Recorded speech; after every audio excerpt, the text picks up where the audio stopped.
Γεια σας! Αυτή τη βδομάδα έχουμε να απαντήσουμε μία ερώτηση από τον μαθητή μας Αλέξη. Ο Αλέξης μας ρώτησε πώς χρησιμοποιούμε τη λέξη έλα στα ελληνικά. Νομίζω ότι θα έχετε ακούσει πολλές φορές τη λέξη αυτή από τους Έλληνες. Θα πρέπει να πούμε ότι η λέξη αυτή είναι η προστακτική της λέξης έρχομαι και τις περισσότερες φορές χρησιμοποιείται με αυτή τη σημασία.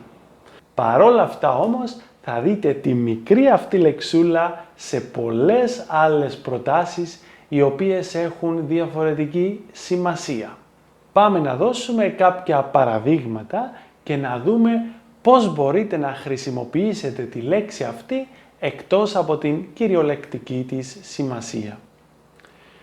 Μία συνηθισμένη χρήση της είναι όταν απαντάμε στο τηλέφωνο. Για παράδειγμα, όταν μας πάρει τηλέφωνο η μαμά μας, ο αδελφός μας ή κάποιος κοντινός σε εμάς άνθρωπος, πολλές φορές απαντάμε λέγοντας «έλα».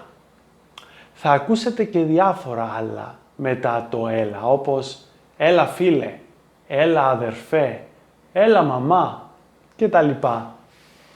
Μία άλλη περίπτωση είναι όταν θέλουμε να επαναφέρουμε την τάξη. Ας πούμε ότι έχεις κάποιο πρόβλημα με κάποιον. Μαλώνετε και εσύ θέλεις να συμφιλιωθείτε. Μπορείς τότε να του πεις «έλα, φτάνει πια» ή «έλα, ηρέμησε».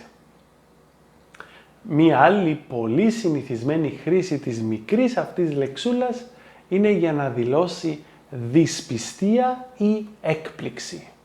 Για παράδειγμα, αν πείτε σε κάποιον κάτι που του προκαλεί έκπληξη, τότε αυτός μπορεί να πει σε εσάς «έλα τώρα, τι λες». Ας δώσουμε ένα παράδειγμα. Αν κάποιος σας πει «έμαθα ότι η γυναίκα του τον απατάει», τότε εσείς μπορείτε να εκφράσετε την έκπληξή σας λέγοντας «έλα τώρα, τι λες».